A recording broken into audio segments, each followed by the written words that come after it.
Hello YouTube. This video gives me a chance to go back to Africa, the continent I learned to love, and especially its southern part, southern Africa, where I did my research many decades ago, brief field research, looking for proof of some of the ideas of Ivan Yefremov, and I urge you to look at the attached playlist about this fascinating and strange Russian scientist and writer and philosopher, and as the KGB suspected him, maybe an extraterrestrial. But let's get back to Southern Africa. Nama, in older sources also called Namakwa, is an African ethnic group of South Africa, Namibia, and Botswana. The language they traditionally speak is the Nama language of the Khoi-Kwadi language family, although many Nama also speak Afrikaans. The Nama people, or Nama Khoi people, are the largest of the Khoi people, most of whom have disappeared as a group except for the Namas. Many of the Nama clans live in central Namibia, and the other smaller groups live in Namakwaland, which today straddles the Namibian border with South Africa. And I told you about some very interesting paranormal phenomena of Namibia, and you can see it in my channel as well.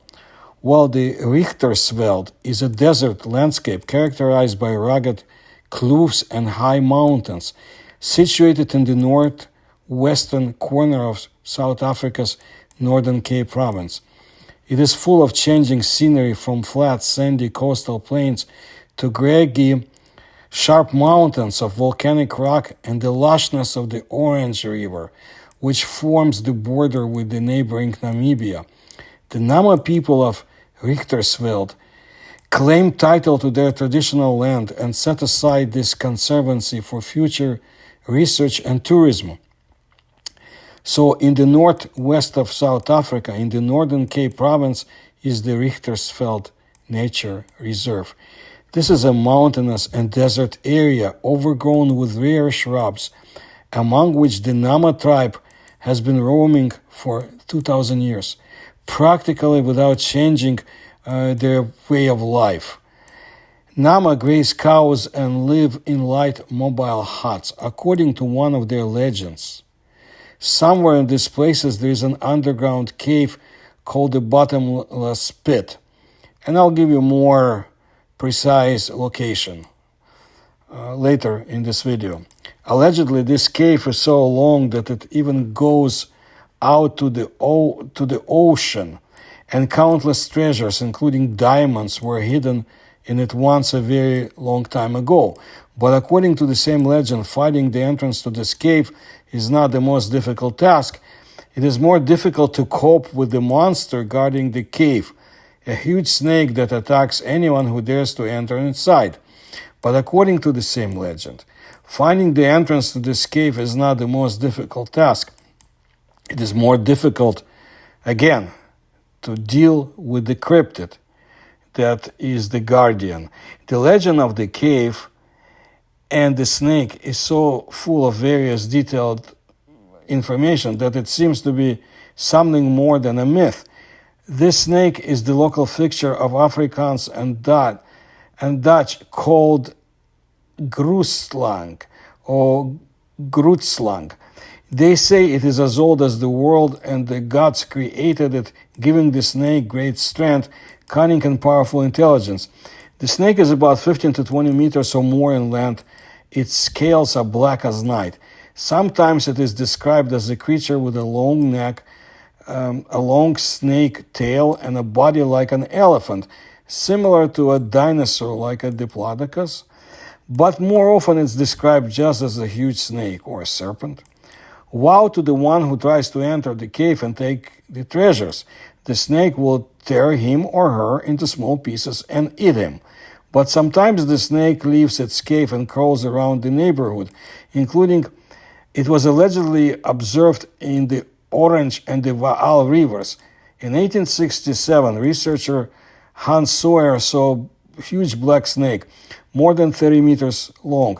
The snake was swimming along the Orange River in Aliwal North area in the Northern Cape province, and in 1899, merchant Kinnair was crossing the Orange River in the Uppington area by boat when suddenly a huge snake head and a long black neck poked out of the water very close to the boat.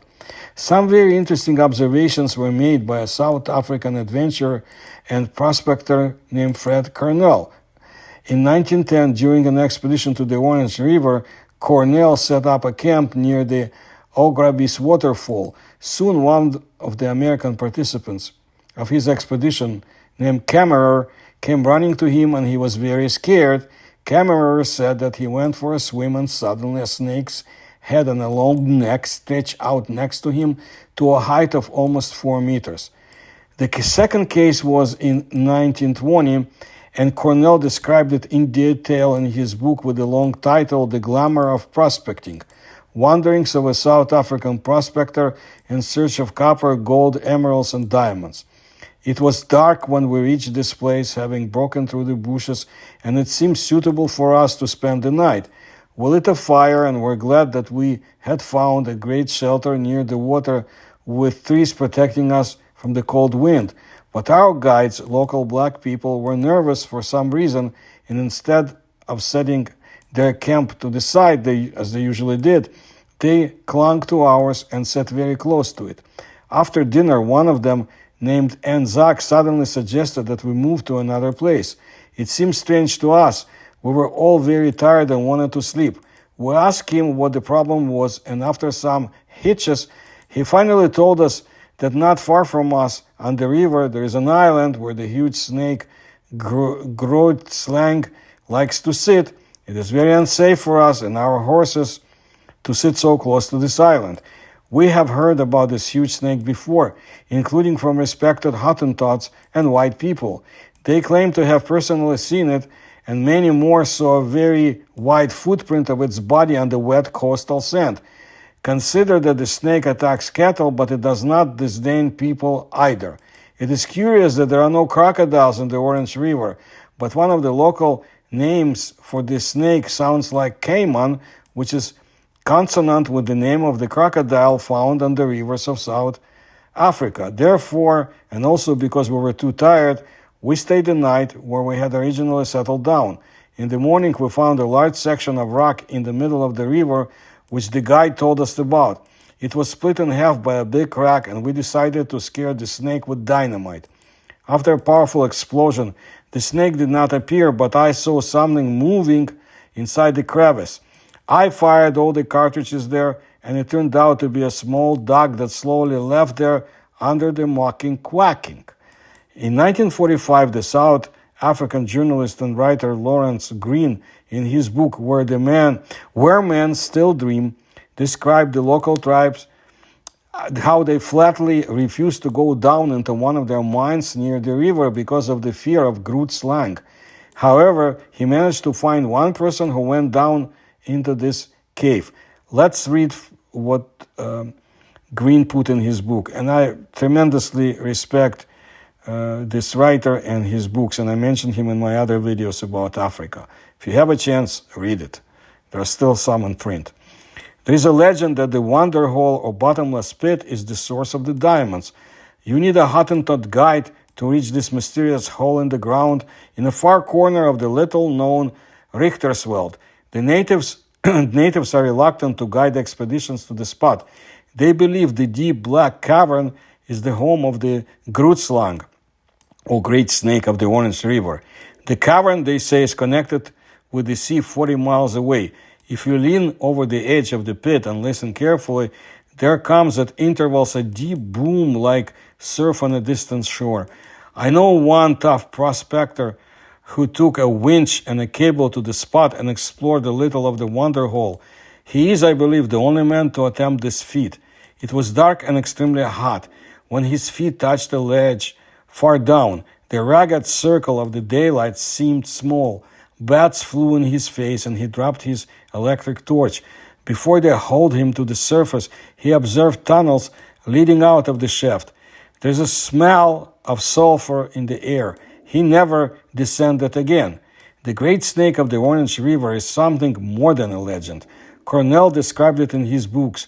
Scores of other men living near the river have sent letters to the newspapers declaring they have seen the monster.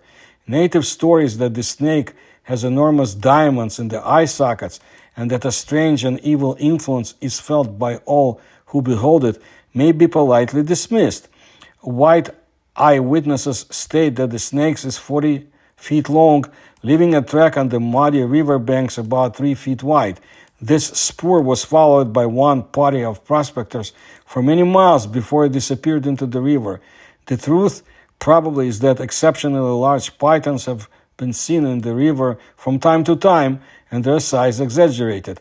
Pythons up to 25 feet in length have been shot. Their powers of swallowing unclear word whole are well known, but in the native mind there remains only one great snake, greatly feared. Well, let's read something from the modern times, from South Africa. Open sources, of course. Situated in the northwest corner of South Africa, you will find the mountainous desert of the Richtersveld. To its west is the rough and cold Atlantic Ocean, whilst the largest river in South Africa, the Orange River, winds along its northern border. The village of Sanddrift has breathtaking views of the Richtersveld natural beauty, and its close location on the Orange River adds to its biological and geological uniqueness. The village of Sanddrift has breathtaking views. This is a truly fascinating, culturally diverse village, and here you will hear many stories of the Wonder Gate, the Wonder Cave, and the creature that lurks within.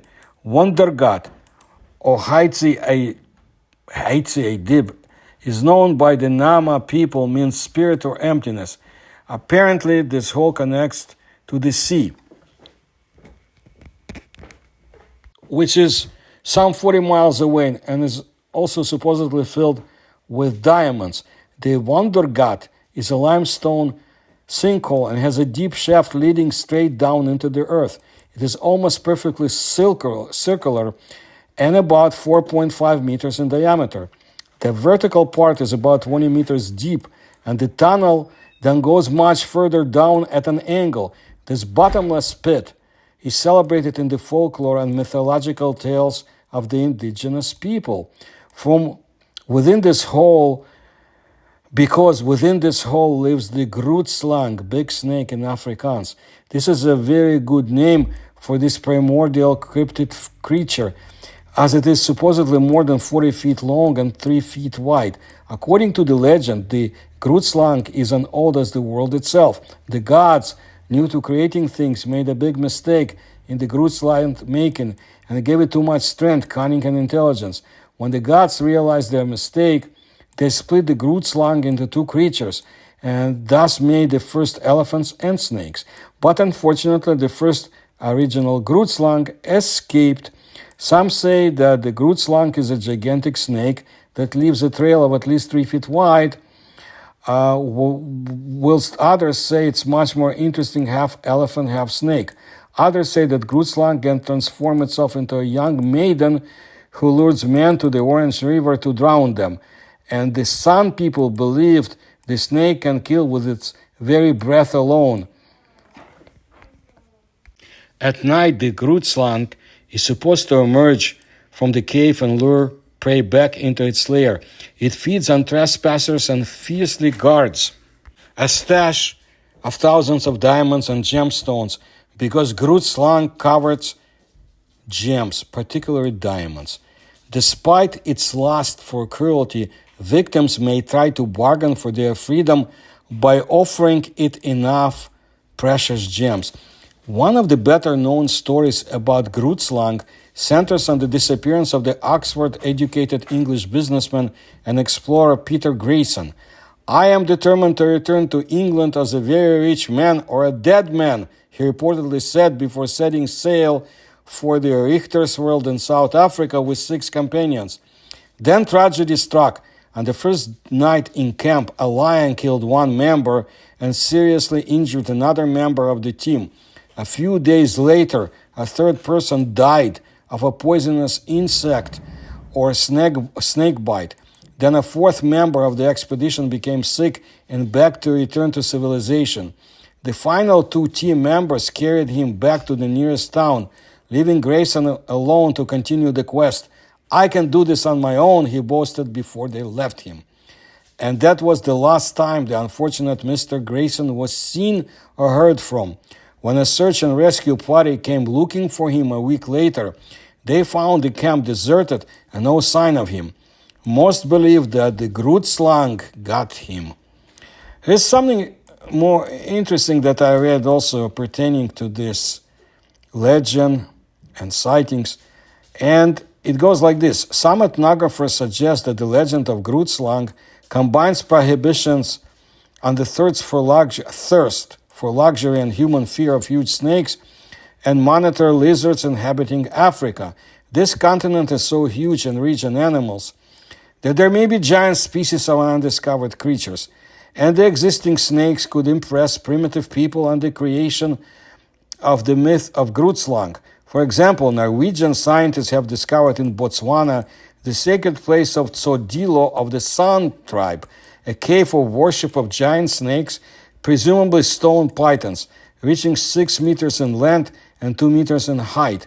The walls of the cave are carved by hand in the form of snake scales, and the pythons themselves are carved entirely from stone and lie in niches. Or maybe they are petrified baby rurcla. They say that the last rurcla still lives in the caves of Richtersveld, a nature reserve between Namibia and South Africa. They say that this is why this reserve is closed from visiting by people. Well, let's see if what they wrote is so true or not. Is the reserve closed? Here's what I have heard and read too. As for the nature reserve, please note that heavy dew sometimes occurs at night.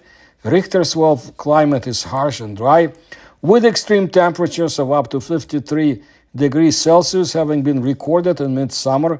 Because of the great distance involved in getting to the park, day visitation is not recommended unless some form of accommodation is secured in the area.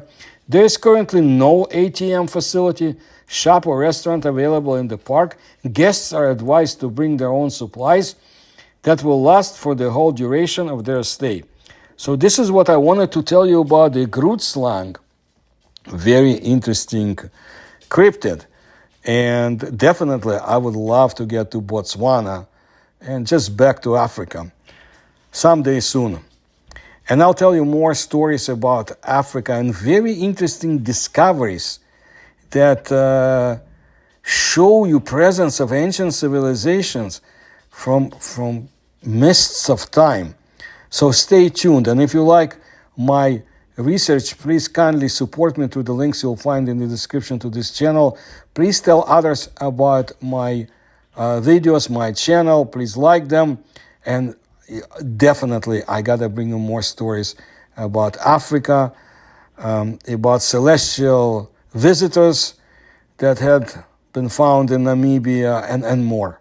It's fascinating place, the whole area itself, and I will. So, thank you for your support, and hope to talk to you soon.